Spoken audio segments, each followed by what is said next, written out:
வணக்கம். மூன் செய்திகளுக்காக உண்ணாமலை சம்பந்தம். இன்றைய முதன்மை செய்திகள்.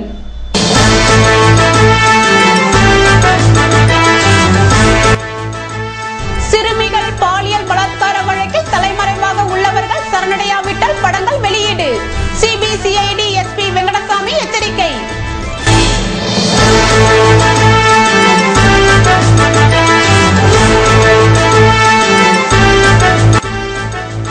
சுல்தான்பேட்டையில் ஓட்டல் உரிமையாளரை தாக்கிய சம்பவத்தில் போலீசார் பேச்சுவார்த்தை. கூடுதல் பாதுகாப்பு அளிக்கப்படும் என உறுதி.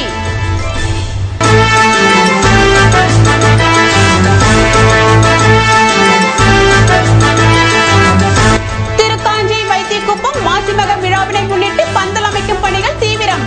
தரைப்பாலம் அமைப்பதிலும் ஊழியர்கள் மும்முரம்.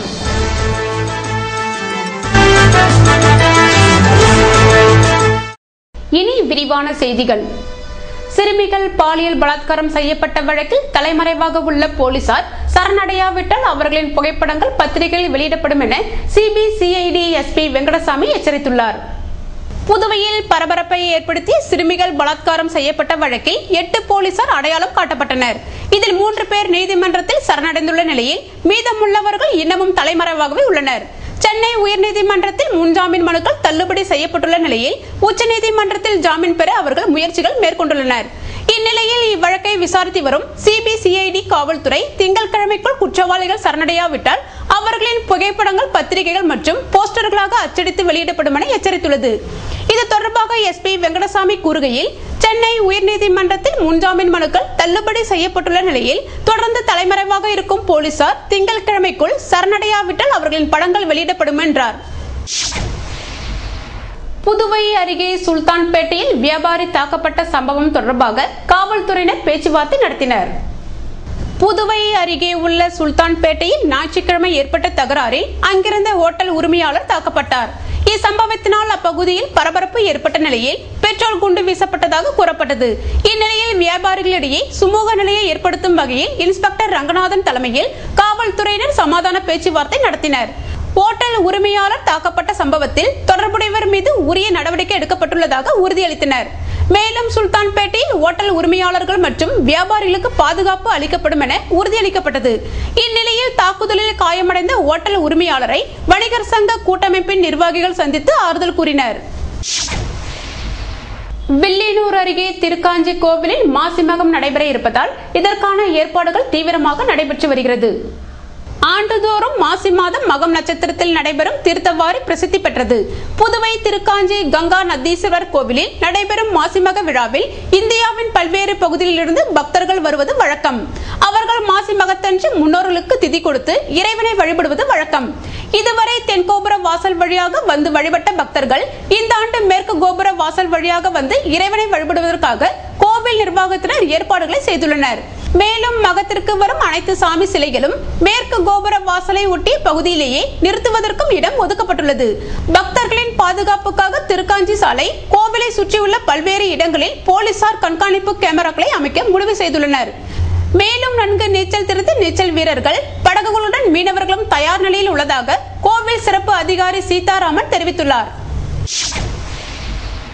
புதுவையில் மாசி மகத்தை முன்னிட்டு வாசவி திருமண மண்டபத்தில் திருக்கல்யாண உற்சவம் வருகிற 6ஆம் தேதி நடைபெற இருப்பதாக தீர்த்தவாரி கமிட்டி கௌரவ தலைவர் பொன்னுரங்கம் தெரிவித்துள்ளார். புதுவையில் செய்தியாளர்களை சந்தித்த அவர், மாசி மகத்தை முன்னிட்டு திண்டிவனம் நல்லியக்கோடன் நகர் சீனிவாச பெருமாள் வருகை தருவதை முன்னிட்டு வருகிற 6ஆம் தேதி வைஷால் வீதியில் உள்ள வாசவி திருமண மண்டபத்தில் திருக்கல்யாண வைபவம் மற்றும் கருட சேவை திருவீதி புறப்பாடும் நடைபெற உள்ளதெனவும் இதில் பக்தர்கள் கலந்து கொண்டு சீனிவாச பெருமாளின் அனுகிரகத்தை பெற்று செல்ல வேண்டும் என அழைப்பு விடுத்துள்ளார். புதுவையில் நடைபெற்ற கருத்தரங்கில் எய்ட்ஸ் பாதிப்பு குறித்து தொழிற்சாலை பிரதிநிதிகளுக்கு விளக்கம் அளிக்கப்பட்டது. புதுச்சேரி அரசு தொழிலாளர் துறையும் பாண்டிச்சேரி எய்ட்ஸ் கட்டுப்பாடு சங்கமும் இணைந்து தொழிற்சாலை பிரதிநிதிகளுக்கான தேசிய HIV எய்ட்ஸ் தொழில் கொள்கை பற்றிய ஒருநாள் கருத்தரங்கம் புதுச்சேரி ஹோட்டல் அண்ணாமலையில் நடைபெற்றது. தொழிலாளர் துறை ஆணையர் யாசம் லட்சுமி நாராயண ரெட்டி வரவேற்புரை வழங்கி தொழிற்சாலைகளில் தேசிய HIV எய்ட்ஸ் தொழில் கொள்கையை செயல்படுத்துவது, எய்ட்ஸ் தடுப்பு மற்றும் ஒருங்கிணைப்பு சேவைகளில் தொழிற்சாலை உரிமையாளர்கள் தங்களை இணைத்துக் கொள்ள வேண்டும் என வலியுறுத்தி பேசினார். சுகாதாரத்துறை இயக்குநர் டாக்டர் ராமன் கருத்தரங்கை துவக்கி வைத்து சிறப்புரையாற்றி தேசிய HIV எய்ட்ஸ் தொழில் கொள்கையை பாண்டிச்சேரி எய்ட்ஸ் கட்டுப்பாடு சங்கத்துடன் இணைந்து சிறப்பாக செயல்படுத்தி வரும் காரைக்கால் துறைமுகத்திற்கு பாராட்டு சான்றிதழ் வழங்கி கௌரவித்தார். கருத்தரங்கில் 50க்கும் மேற்பட்ட தொழிற்சாலைகளின் பிரதிநிதிகள் மற்றும் தொழிலாளர் துறை, பாண்டிச்சேரி எய்ட்ஸ் கட்டுப்பாடு சங்க அதிகாரிகள், ஊழியர்கள் கலந்து கொண்டனர். சிறப்பு பயிற்சியாளர்கள் லைசா எய்ட்ஸ் குறித்த அடிப்படை தகவல்கள் பற்றியும் தமிழ்நாடு எய்ட்ஸ் கட்டுப்பாட்டு இணை இயக்குனர் டாக்டர் தணிகாசலம் HIV எய்ட்ஸ் தடுப்பு சேவையில் தொழிற்சாலை உரிமையாளர்களின் பங்கு குறித்து விளக்கி கூறினார். மேலும் பாண்டிச்சேரி எய்ட்ஸ் கட்டுப்பாடு சங்க செயல்பாடுகள் மற்றும் நடவடிக்கைகள் குறித்து துணை இயக்குனர் கிருஷ்ணமூர்த்தி, உதவி இயக்குநர்கள் பாலமுருகன் மற்றும் சேதுராமன் ஆகியோர் விளக்கமளித்தனர்.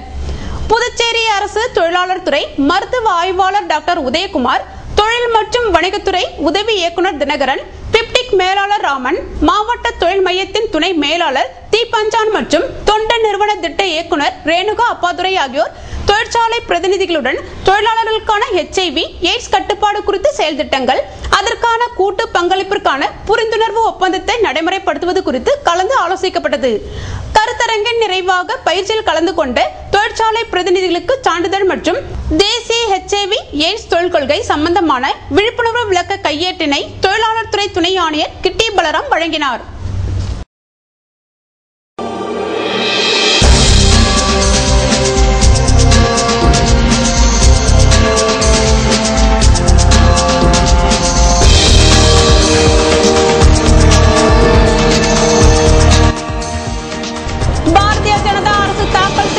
மத்திய பட்ஜெட்டால் மக்களுக்கு எந்தவித நன்மையும் இல்லை. எதிர்க்கட்சி தலைவர் வைத்திலிங்கம் குற்றச்சாட்டு.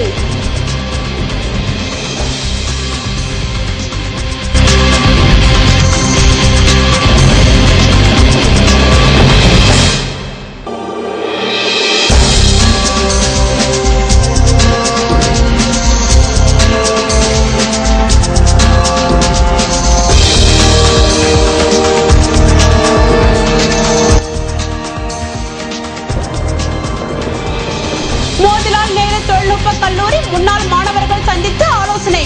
ஆண்டு விழாவினை சிறப்பாக கொண்டாட தீவிரம். விவரம் விளம்பர இடைவெளிக்கு பிறகு.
செய்திகள் தொடர்கின்றன. புதுவை குடிசை மாற்று வாரியம் சார்பில் குருமாம்பேட் பகுதியில் ஹைமாஸ் விளக்குகள் அமைக்கும் பணியை சட்டமன்ற உறுப்பினர் கார்த்திகேயன் துவக்கி வைத்தார். புதுச்சேரி குடிசை மாற்று வாரியத்தின் மூலம் உழவர்கரை நகராட்சி குருமாம்பேட் பகுதியில் ஹைமாஸ் விளக்கு அமைப்பதற்கு 4,25,000 செலவில் பூமி பூஜை விழா நடைபெற்றது. குடிசை மாற்று வாரியத்தின் தலைவர் கார்த்திகேயன் MLA முன்னிலையில் ஹைமாஸ் விளக்கு அமைப்பதற்கான பணியின் பூமி பூஜை நடைபெற்றது. இவ்விழாவில் குடிசை மாற்று வாரியத்தின் முதன்மை செயல் அலுவலர் ரவிச்சந்திரன், உதவி பொறியாளர் ரவிச்சந்திரன், இளநிலை பொறியாளர் அனில்குமார், ஒப்பந்ததாரர் மற்றும் ஊர் பொதுமக்கள் உடனிருந்தனர். முதலியார்பேட்டை தொகுதியில் உள்ள வேல்ராம்பேட் மறைமலை நகர் முதல் குறுக்கு, இரண்டாவது குறுக்கு தெரு, மூன்றாவது குறுக்கு மற்றும் மெயின் ரோட்டில் பழுதடைந்த சாலைகளை புதுச்சேரி பொதுப்பணித்துறை பொது சுகாதாரம் மூலம் ரூபாய் 3,37,000 மதிப்பீட்டில் சாலை அமைக்கும் பூமி பூஜைகளை தொகுதி சட்டமன்ற உறுப்பினர் பாஸ்கர் தொடங்கி வைத்தார். பொதுப்பணித்துறை உதவி பொறியாளர் ரமணி, இளநிலை பொறியாளர் உமாபதி, தொகுதி செயலாளர் நாராயணன், முன்னாள் கவுன்சிலர் சத்யராஜ் மற்றும் பலர் உடனிருந்தனர். புதுவையில் வாய்க்காலில் கார் கவிழ்ந்ததில் திமுக பிரமுகர் காயமடைந்தார். புதுவை முதலியார்பேட்டை பகுதியை சேர்ந்தவர் லயன் சுரேஷ். திமுக கலை இலக்கிய பகுத்தறிவு பேரவை மாநில துணை அமைப்பாளராக உள்ளார். இவருக்கு சொந்தமான காரை முதலியார்பேட்டையை சேர்ந்த அவரது உறவினர் ஆறுமுகம் என்பவர் ஓட்டி வந்தார். புதுவை நகர பகுதியில் இருந்து முதலியார்பேட்டை நோக்கி காரை ஆறுமுகம் ஓட்டிச் சென்றார். காரில் தேங்காய் திட்டை சேர்ந்த திமுக பிரமுகர் அருள் என்பவர் இருந்தார். மறைமலையடிகள் சாலை ஆட்டுப்பட்டி அந்தோணியார் கோவில் அருகே நேற்றிரவு 8 மணியளவில் சென்றபோது அங்குள்ள பெட்ரோல் பங்கில் இருந்து பஸ் வலதுபுறம் திரும்பியுள்ளது. அப்போது எதிர்பாராத விதமாக பஸ் கார் மீது மோதியுள்ளது. இதில் கட்டுப்பாட்டை இழந்த கார் சாலையோர கழிவுநீர் வாய்க்காலில் தலைக்குப்புற விழுந்தது. காரில் இருந்த அருள் பலத்த காயமடைந்தார். கார் டிரைவர் ஆறுமுகத்திற்கு லேசான காயம் ஏற்பட்டது. தகவல் இருந்த புதுவை போக்குவரத்து சப் இன்ஸ்பெக்டர் பங்கஜ் தலைமையிலான போலீசார் காரில் இருந்து இருவரையும் மீட்டு அரசு மருத்துவமனையில் சேர்த்தனர். விபத்தால் சிறிது நேரம் பரபரப்பு ஏற்பட்டது. மத்திய அரசு தாக்கல் செய்துள்ள பட்ஜெட்டால் மக்களுக்கு எந்தவித பயனும் இல்லை என எதிர்க்கட்சி தலைவர் வைத்திலிங்கம் குற்றம் சாட்டியுள்ளார். புதுவையில் செய்தியாளர்களை சந்தித்த அவர், மத்திய அரசு தாக்கல் செய்த ரயில்வே பட்ஜெட்டில் புதுவைக்கு எந்த திட்டமும் அறிவிக்கப்படவில்லை என்றும், இதேபோல் மத்திய பட்ஜெட்டாலும் புதுவை மக்களுக்கு எந்தவித நன்மையும் கிடைக்கப் போவதில்லை என்றார். மேலும் அவர் கூறுகையில், ₹1 என்று குறைந்து, ஆனால் ஏறுகின்ற நேரத்திலே ₹3 என்ற அளவுக்கு ஏற்றிருக்கின்றார்கள். இதன் காரணமாக பல்வேறு விலைவாசிகளை எல்லாம் ஏற்ற வேண்டும் என்று மற்றவர்கள் குரல் கொடுக்கக்கூடிய நிலையை உருவாக்கி இருக்கின்றார்கள். இது வேதனையை தரக்கூடிய நிகழ்ச்சியாக இருக்கின்றது. அதோடு மட்டுமல்லாமல் பெட்ரோலிய பொருட்கள் எல்லாம் விலை குறைந்திருக்கக்கூடிய நேரத்திலே இப்படிப்பட்ட விலை உயர்வு தேவையா என்பதுதான் கேள்விக்குறியாக இருக்கின்றது. இதற்கெல்லாம் இங்கு இருக்கக்கூடிய பாரதிய ஜனதா கட்சியும் இங்கு இருக்கக்கூடிய ஆட்சியாளர்களும் கண்டிப்பாக மக்களிடத்திலே பதில் சொல்ல வேண்டும் என்று கூறி விடைபெறுகின்றேன். புதுவை மோதிலால் நேரு பாலிடெக்னிக்கின் 30வது ஆண்டு விழாவினை சிறப்பாக கொண்டாடுவது என முன்னாள் மாணவர்கள் கூட்டத்தில் முடிவெடுக்கப்பட்டுள்ளது. புதுவை லாஸ்பேட்டை மோதிலால் நேரு தொழில்நுட்ப கல்லூரியில் 1985-86 ஆண்டில் படித்த முன்னாள் மாணவர்கள் சந்திப்பு கூட்டம் முருங்கம்பாக்கம் பன்னாட்டு மனித உரிமைகள் பேரவை அலுவலகத்தில் நடைபெற்றது. இதில் முன்னாள் மாணவர்கள் கலந்து கொண்டனர். கூட்டத்தில் மே மாதம் தொழில்நுட்ப கல்லூரியின் 30ஆம் ஆண்டு விழாவினை சிறப்பாக கொண்டாடுவது என்றும், இது சம்பந்தமாக மாணவர்களை ஒன்று திரட்டி கூட்டம் நடத்துவது என முடிவெடுக்கப்பட்டது. புதுவையில் நடைபெற்று வந்த பாரம்பரிய திருவிழா ஞாயிற்றுக்கிழமையுடன் நிறைவடைந்தது. புதுவை அரசின் சுற்றுலாத்துறையுடன் ஆதரவுடன் அலையான்ஸ் பான்சே புதுச்சேரி பாரம்பரிய மக்களுக்கான இயக்கம் இன்டாக் இணைந்து பாரம்பரிய திருவிழாவை 3 நாட்கள் நடத்தின. புதுச்சேரி பாரம்பரிய கட்டிடத்தின் சிறப்புகளை விளக்கும் திருவிழா கடற்கரை சாலையில் கடந்த 27ஆம் தேதி தொடங்கியது. நிறைவு நாள் நிகழ்ச்சி கடற்கரை சாலையில் உள்ள கொலம்பானி அரங்கில் நேற்று மாலை நடந்தது. ஆரோவில் கலைஞர் துரபாத் காங்கரின் சைகை நடிப்பும் தொடர்ந்து மிஷ்கோ டேவிட் வழங்கிய ஜாஸ் இசை நிகழ்ச்சியும் நடைபெற்றது. விழாவில் VMF பிரெஞ்சு அமைப்பு சார்பில் விருது வழங்கப்பட்டது. வைசியாஸ் வீதியை சேர்ந்த வெங்கடகிருஷ்ணன் இல்லம் சிறந்த பாரம்பரிய தமிழ் இல்லத்திற்கான விருதினை பெற்றது. நிகழ்ச்சியில் இசை ரசிகர்கள், வெளிநாட்டினர், சுற்றுலா பயணிகள் பலரும் கலந்து கொண்டனர்.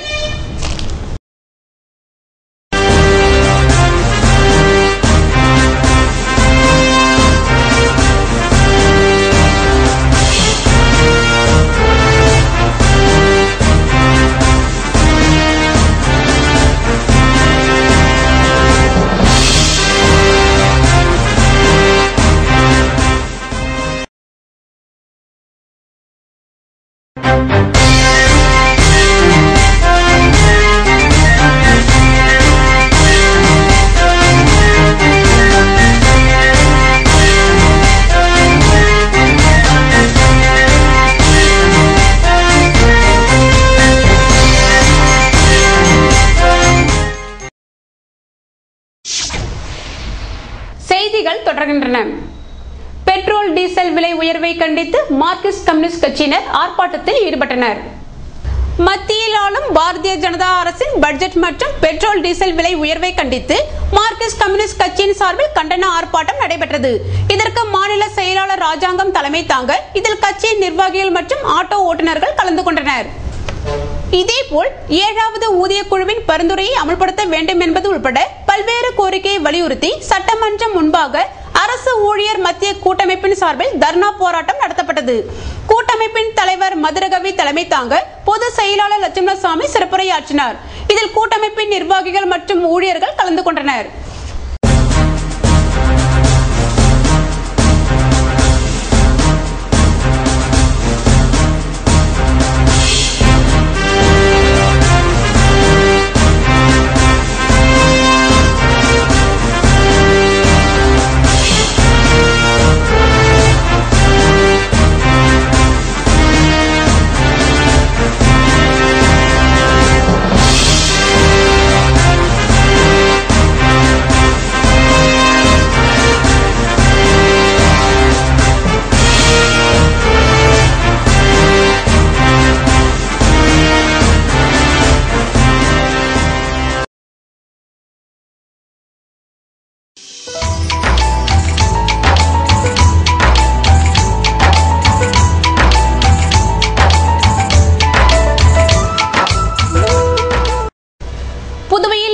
வெப்பநிலை அதிகபட்சமாக 29 டிகிரி செல்சியஸாக பதிவானது.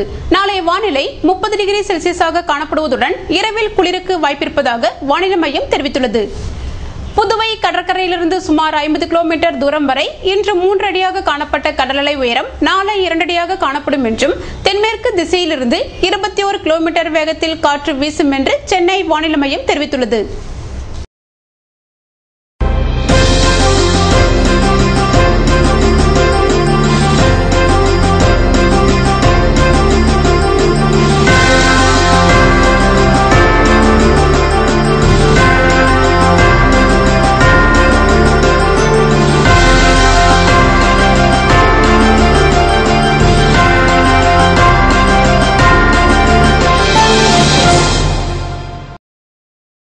மீண்டும் இன்றைய முதன்மை செய்திகள்.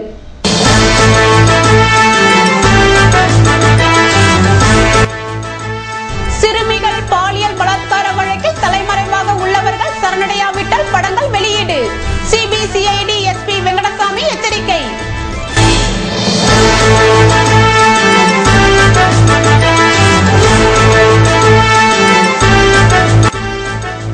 சுல்தான்பேட்டையில் ஓட்டல் உரிமையாளரை தாக்கிய சம்பவத்தில் போலீசார் பேச்சுவார்த்தை. கூடுதல் பாதுகாப்பு அளிக்கப்படும் என உறுதி.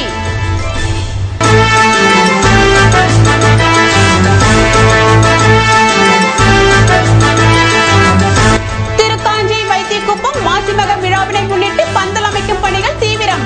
தரைப்பாலம் அமைப்பதிலும் ஊழியர்கள் மும்முரம்.